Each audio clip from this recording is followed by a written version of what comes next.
मेरा नाम ज्योति लांबा है। शादी के बाद ज्योति उपेश ठक्कर मेरा नाम है।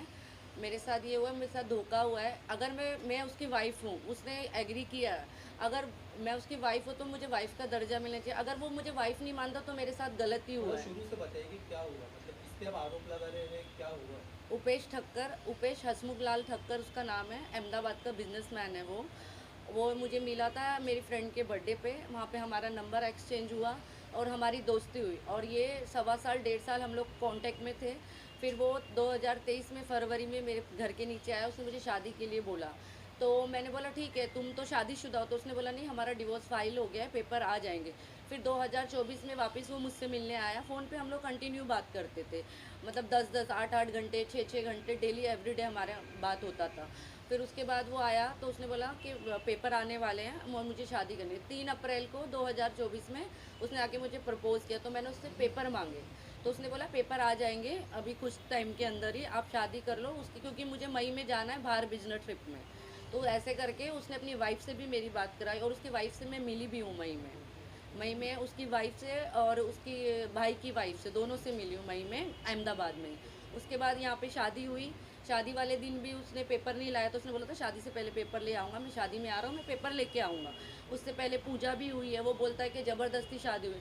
वो 11 तारीख को पूजा भी करके गया है यहाँ पे आके, वो भी फ़ोटोज़ है हमारे पास कि शादी से पहले ग्रह शांति की जो पूजा होती है वो भी हुई है हम दोनों की। उसके बाद वो शादी के लिए, हल्दी के लिए आया। हल्दी और शादी साथ में हुई है हमारी। और उसके बाद में वो वहाँ से 22 तारीख को गया, तो उसका बिज़नेस उधर है। तो उसने मुझे बोला कि मेरे को आना जाना पड़ता है, उधर शिफ्ट करते हैं। और मैंने भी एग्री किया कि शादी करी है तो मेरे को भी आपके साथ ही रहना है। ऐसा करके उन्होंने मई में उधर स्कूल ढूंढे बच्चों के। मैं मई में उधर गई, घर देखा, स्कूल देखा, फिर हमने डन किया। स्कूल डन होने के बाद हमने फ्लैट डन किया। फिर 8 जून को वो मुझे लेने आया। 8 जून को हम लोग शिफ्ट हुए। 9 तारीख को हम लोग यहाँ से गए। 8 जून को यहाँ पे था। बोला लास्ट दिन है, आप घूम लो फिर लो, अपने दोस्तों से मिल लो, फिर पता नहीं कब होगा आना। तो ऐसा करके 8 तारीख को वो मेरे साथ ही था लेमेंट्री होटल में अंधेरी में, क्योंकि मेरा सामान तो शिप पैक करके भिजवा दिया था। तो हम दोनों लेमेंट्री में थे। उसके बाद 9 तारीख को हम लोग जून में उधर शिफ्ट हो गए 2024 में। तो ऐसा करके अच्छे से रह रहा था। अगस्त में मुझे पता चला कि भाई उसने डिवोर्स नहीं फाइल किया, क्योंकि मैं उससे पेपर मांगती थी। जब उसको पता चल गया कि मुझे पता चल गया वो झूठ बोल रहा है, उधर भी कर रहा है इधर भी कर रहा है, तो हमारे झगड़े होने लगे। मैं उसको बोलती थी कि तुमने मेरे साथ ऐसा क्यों, पेपर दो, क्योंकि मैं अभी फंस चुकी थी। मेरे बच्चों का स्कूल बोर्ड चल रहे हैं, वहाँ पे मैं आ भी नहीं सकती थी। उसके बाद उन्होंने धीरे धीरे हाँ मैं कर रहा हूँ, अभी कर रहा हूँ। उसकी वाइफ से भी मेरी बात कराता रहा कंटिन्यू। उसके बाद वो चीज़ें बढ़ती गई। फिर उसने आना बंद कर दिया। 15 दिन नहीं आता, 15 दिन बाद फिर आता, फिर कभी 10 दिन नहीं आता। फिर लास्ट में नवंबर के बाद उसने दिसंबर 6 को आया था। फिर सीधा एक एक महीने का गैप देने लगा। फिर 24 को आया, तब मुझे पता चला कि वो बाहर जा रहा है अपनी फैमिली के साथ में, स्विट्ज़रलैंड गया था वो। 27 को मेरे घर से ही गया था। उस वजह से हमारे झगड़े बढ़ते चले गए। तो उसके बाद जनवरी में उसने फिर यही कर दिया कि मुझे नहीं रहना है, ऐसा वैसा, फ़ोन उठाना बंद कर दिया, ब्लॉक कर दिया। मैं वहाँ पे अकेली पड़ गई। वहाँ मेरा कोई नहीं था उपेश ठक्कर के अलावा, मेरे बच्चे और मैं। और बच्चों के बोर्ड्स थे, मैं आ भी नहीं सकती थी। उसके बाद उन्होंने झूठा झूठा मुझे अपने दोस्त से कॉल करवाया। वो मुझे मैसेज भी, उपेश ने खुद ही बोला था कि आप उससे बात करो। उसके दोस्त से बात किया तो उसने बोला कि हम एक फैमिली मीटिंग रखते हैं, कि उसके चाचा वगैरह को नहीं पता चला, पता नहीं था, अभी पता चला है करके। तो एक फैमिली मीटिंग करते, उसमें सब सेटल हो जाएगा कि आप दोनों का घर बस जाएगा। उसके घर वालों को अगर जैसे चाचा वगैरह को पता चलता है तो मैंने बोला ठीक है। उन लोगों ने टिकट कराई मेरी फैमिली की, मेरी सिस्टर, बड़ी वाली, छोटी वाली, हम चारों सिस्टर, और जिसने शादी मैनेज की थी एस्ट्रोलॉजर, वो भी आई थी उधर वो मीटिंग में।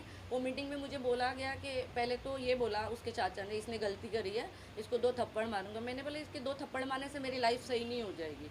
फिर उसके बाद वो लोग मुझे ऑफ़र करने लगे। मैंने बोला मुझे कोई पैसा नहीं चाहिए, मेरे को मेरा पति चाहिए। ऐसा बोल के ये मीटिंग चली। बोला मुझे नहीं रहना है, तो मैं आ गई। उन्होंने वो सोच समझ की मीटिंग बिठाई थी मेरे घर से आधा घंटा 40 मिनट दूर। और वो साबरमती में उनकी पहचान है, क्योंकि वो हिम्मतनगर गांव का रहने वाला है। अहमदाबाद अभी 2 ढाई साल से ही शिफ्ट हुए वो लोग।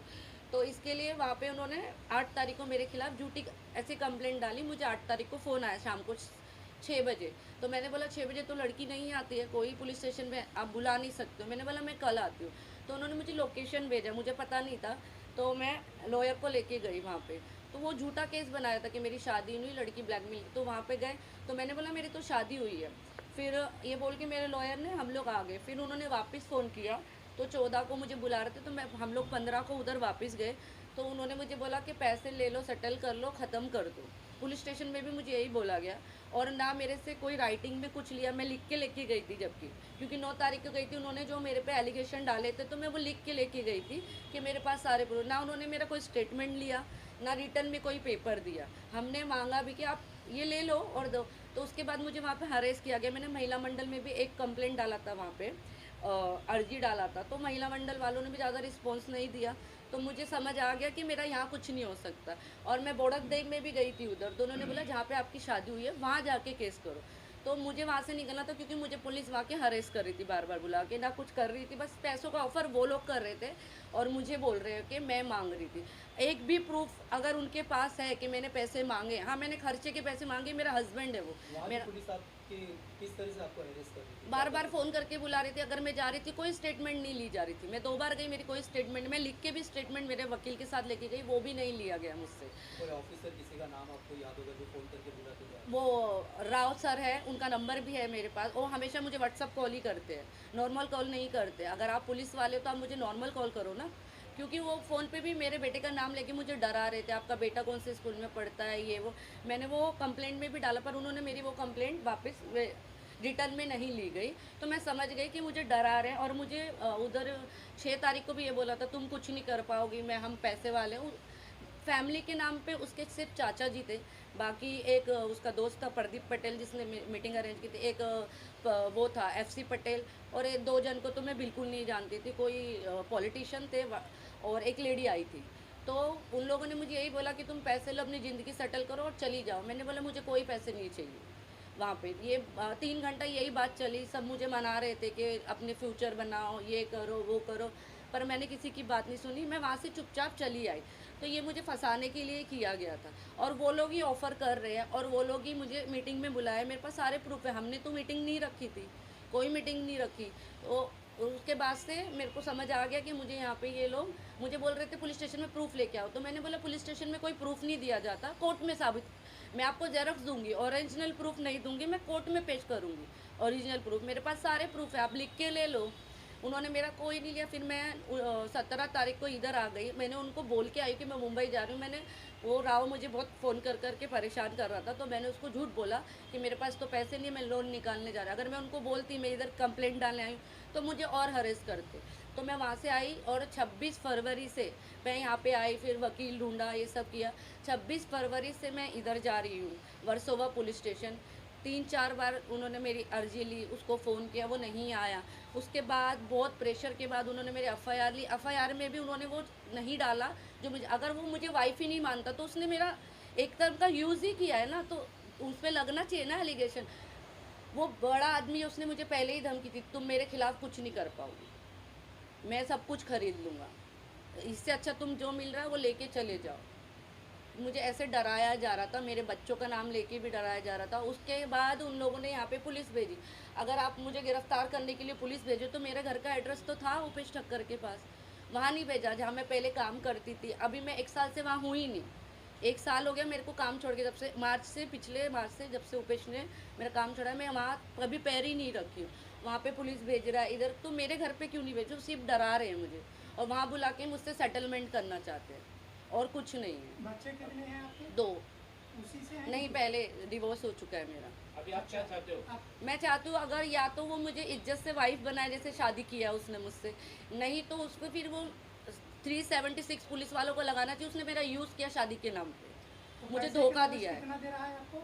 मुझे 3 से 4 लाख रुपए महीने का देता था, जिसमें 62,000 रेंट जाता था, और घर का खर्चा, और थोड़ा बहुत कैश देता था हाथ में घर के खर्चे के लिए। पीछा छुड़ाने के लिए कुछ अमाउंट ऐसा ऑफर कुछ किया है आपको? नहीं, मैंने मना, बोल रहे थे मुझे कि तुम क्या चाहिए तुम्हें बोलो, ये वो, मैंने कुछ बोला ही नहीं। शादी का फोटो है आपके पास? हाँ, शादी का फ़ोटो, वीडियो, पंडित, सब कुछ है उनका वहाँ पे, फोटो है फोटोग्राफी। आपके पास? हाँ, है, उनकी फ़ोटो है, सब फ़ोटो है मेरे पास। सकते हैं आप मोबाइल में? हाँ, उनका नाम क्या है? उपेश हसमुख लाल ठक्कर। अंधेरी वेस्ट में कहाँ रहती हैं आप? मैं वर्सोवा में रहती थी, उसके बाद मुझे अहमदाबाद शिफ्ट किया गया। मेरा सारा सामान उधर है, मैं उधर से इधर बैठी हूँ। उधर के रूम ओनर का भी मुझे फ़ोन आ रहा है, उसने जनवरी से मुझे खर्चा बंद कर रखा है, रेंट वेंट कुछ नहीं दिया हुआ।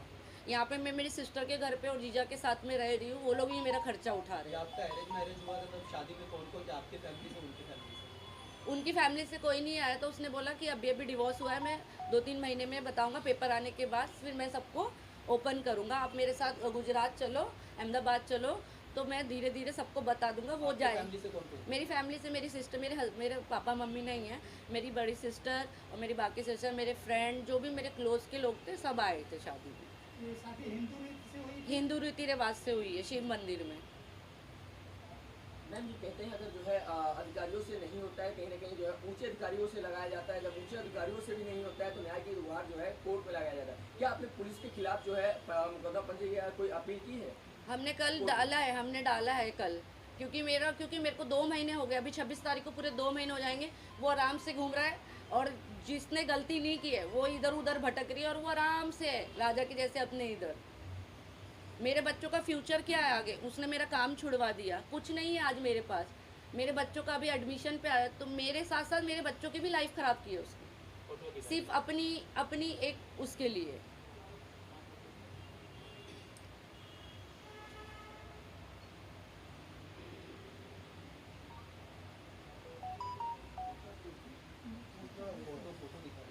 ये शादी का वीडियो में से मैंने बनाया हुआ है, पूरा वीडियो है शादी का।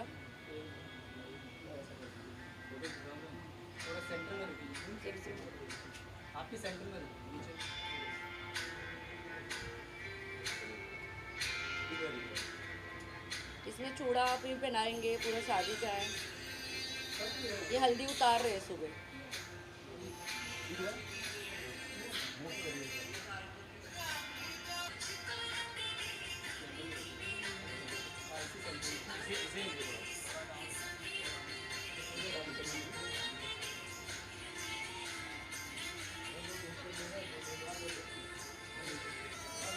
उनका फोटो ये हल्दी का भी है, देखो खुद नाच रहा है, इसमें कौन सी ज़बरदस्ती शादी दिख रही है आप लोग को। ये हल्दी वाले दिन की है।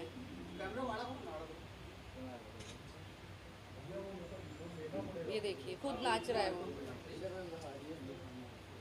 ऐसा पूरा बहुत है इसमें, जिसमें वो बहुत खुश है, रिंग पहना रहा है, सब कुछ कर रहा है। मैडम, आप भी ऑलरेडी शादीशुदा थी, डिवोर्स वो ही भी हूँ मैं, शादीशुदा थे। 12 साल हो गए मेरे डिवोर्स को। आपके डिवोर्स? हाँ जी, और आपने डिवोर्स का पेपर को दिया हुआ था? सब उनको पता है, उन्होंने खुद भी लिखा है अपनी एफआईआर में कि 12 साल पहले उसका डिवोर्स हो गया, उसके बच्चे हैं, उसको सब पता था मेरी लाइफ के बारे में। ये पता है 2 बच्चे आपके हैं? हाँ, सब पता था। वो उन्होंने मेरे accept बच्चों किया से, था? उन्होंने मेरे बच्चों से भी बात की, उन्होंने एडमिशन भी खुद कराया उधर अहमदाबाद में मेरे बच्चों का। हाँ, तो आप क्या चाहती है, मतलब क्या होना चाहिए आपके साथ में, क्या इंसाफ होना मैं ये चाहती हूँ अगर उसने मुझसे शादी की है तो बीवी का दर्जा दे, अगर वो शादी को नकारता तो उसको सज़ा मिलनी चाहिए। चाहिए?